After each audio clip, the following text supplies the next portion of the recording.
What's going on, YouTube? JT is reborn here, and you might be wondering why I sound out of breath.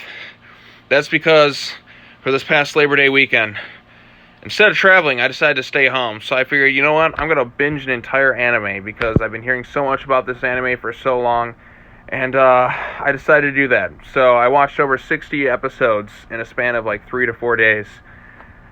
I watched in its entirety as the whole series and the movie, My Hero Academia, Go Beyond Plus Ultra. So yes, I just went ahead. I binge watched the entire series. I bought the Blu-rays for all of them. Season 3 Part 2 comes out tomorrow, but the second half of the season was on Hulu, so I checked it out there. So yes, My Hero Academia Season 1. This is the movie right here. I also watched this as well. This is the last thing I watched because I wanted to just check it out after, because I know there was a tie-in to season 3 that caught it. It's set between seasons 2 and 3, but there's a tie-in episode that kind of sets it up. Even in the episode, it's pretty funny to talk about, like, what a genius marketing tactic, and I thought that was pretty funny. So yes, you got season 2 right there. You had season 2 part 2. You had season 3 part 1, which is really solid, and then obviously you had the movie, which is really, really good. So yes, I watched My Hero Academia. I'd heard so much about it for so long, I decided, you know what, if I'm going to watch this show, I'm going to go fucking ham. I'm going to binge the entire thing. It's always a lot when you try and watch that many episodes of, like, an entire thing, because sometimes with the binge watching, it becomes a bit of a chore, so I had to kind of space myself out. I couldn't just sit there, like, continuously, because, like, there's a lot of episodes, too. There was 63, I think, like, 63 episodes, like, 13 episodes, season 1, 26 in season 2, so that's 39, and then you had 25 or 64 episodes, right? God, fuck, my math is really bad. 20, 40, 51, 64 episodes. Okay, so there's 64 episodes of the show, and then there's the movie. So binge watching that over the course of like 4 days is a lot. So I just kind of had to space things out a bit, watch a good chunk each day, and then today I just finished watching the movie. And yeah, I really, really dug this show. The characters are likable for the most part. There's some that get kind of annoying here and there. I do have trouble remembering everyone's name because there's just so many. And like I said, when you binge watch this much content like this soon, and you're just like, instead of like watching it gradually, like I'm sure a lot of people have done, I just went fucking ham and just went through the whole thing, just trying to like remember everything, remember so-and-so's names. Just trying to just burn the knowledge to my brain, because like a lot of shows growing up, like if I watched Dragon Ball, like I watched, like for instance, my favorite anime is Dragon Ball Z, like it's the one I grew up with. I watched it all the time on Toonami. I had many days spent with the characters and just learning about them. It took, I spent years with them, like, so I know them like the back of my hand. Ooh, that's new. Nice little joke, but terrible stuff. But anyways, yeah. But with this show, trying to binge the entire thing in such a short amount of time, you don't really have time to let it settle. But on the other hand, like, I spend all this time with these people. I should know who they are for the most part. And yeah, that's the case with this thing. There's a lot of creative superpowers, which they call quirks. All Might is probably my favorite character. I think he's just really hokey and just kind of like just this really cheesy type superhero, but he also has like he also just never gives up to the end, and it's really inspiring to see a lot of these people come heroes like Midoriya. He's the main character. He didn't have a quirk growing up, and then All Might passed on One for All to him, and you got all these unique villains. You had kind of these really you have like this one psycho girl who's in love with Deku, or really has a thing for him, so that was neat. You had some of the other characters. There's kind of like a three-way battle in terms of like, because he goes to UA Academy at one point, which is like the superhero school, and there's kind of like, what I like too is it's like there's a rivalry there, but then there's like almost like a 3-person rivalry for like the top spot in that class. There's Deku, Bakugo, Kacchan. For a while I could not understand what he was saying, like, because they have so many different names that they go by. Like, you're like Midoriya, Deku, Izuku, and then they just kept saying the same thing, like, what is your name? Or like Ochaku, and then she had her different name, and then this other name. I'm like, I can't remember everyone's name. I'm so sorry. I'm trying really hard, but there's just so many characters, and I'm just watching this all in such a short amount of time. It's like cramming for a test. but it's a fun cram. Like I said, the world is really unique. The heroes that I think my favorite character is All Might, and then right after that, I'd put Todoroki. He's the one who has like the fire and ice powers at the same time. I put him at number 2. He's like the son of this other hero named Endeavor. And third favorite character, it's kind of tough to choose at that point. And favorite art, like I said, the first season, I felt it kind of got like I was a little unsure at first. Really, I feel like once you get through like the first season and you really get into season 2, at a certain point, I got really like into the show, because season 1, if you watch it like with an anime, you really kind of have to just dive into it for a little while, I feel like, to really get into it. Like this one in particular was like, I watched the first episode, I'm like, we'll see where it goes from here. But really, by the time I got through season 1 and then I started watching season 2 is when I was really hooked. I mean, it's only 13 episodes, and 22 minutes an episode, give it or take. It's only a few hours to watch season 1, because it's a shorter season.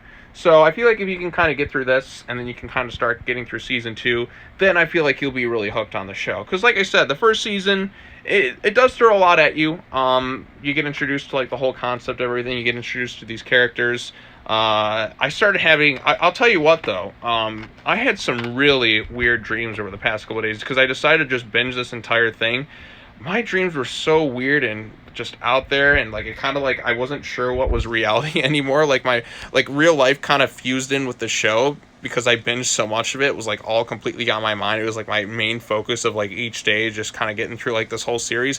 So it gave me some really, really weird dreams, and I'm sure I'm going to have some weird dreams going into tomorrow. But at the other hand, it is inspiring to see these characters go on. It really kind of watching it, I got some vibes of Harry Potter.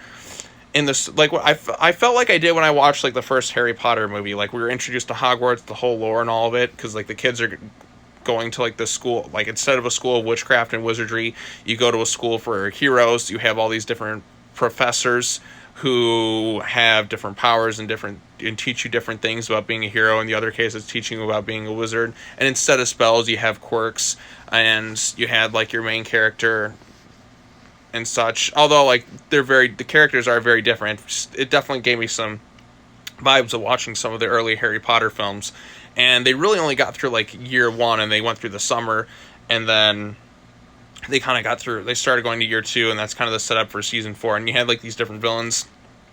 You, instead of Voldemort, you have All for One, and which is the ability to take quirks from other people and stuff and pass them on to others. So yeah, the villain was definitely unique. All Might, like I said, was my favorite, and I really liked Todoroki the most out of the other characters. I felt like he had a lot of emotional depth to him. And the villains, the supporting cast and such, some of them got kind of annoying. There was the hero, why can't I remember his name?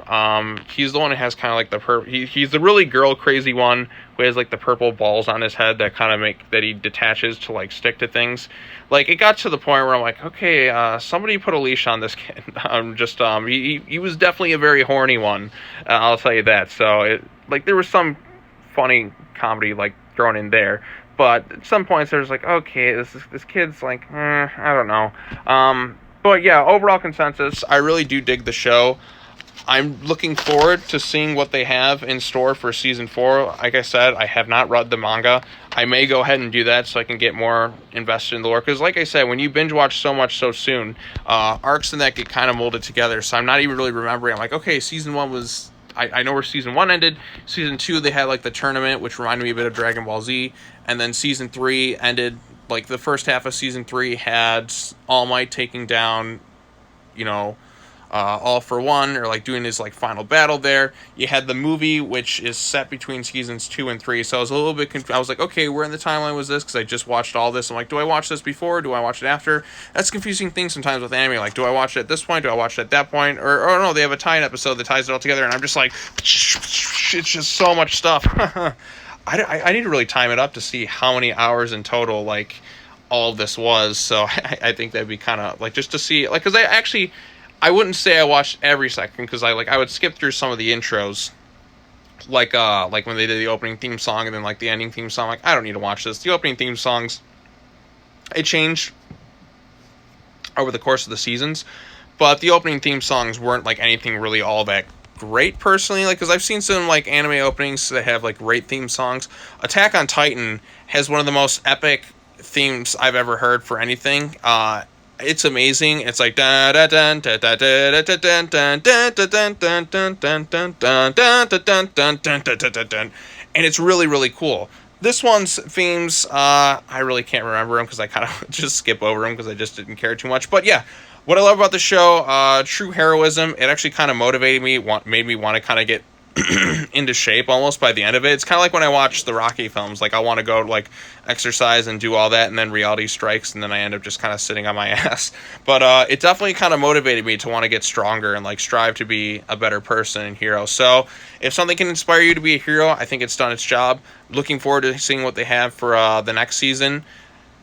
I'm excited. We'll see where it goes. Who's Deku going to be with? I haven't read, like I said, I haven't read the manga or looked at it at all, but I'm curious to see how it's all going to turn out. Maybe they'll have things for the anime that are different from the manga.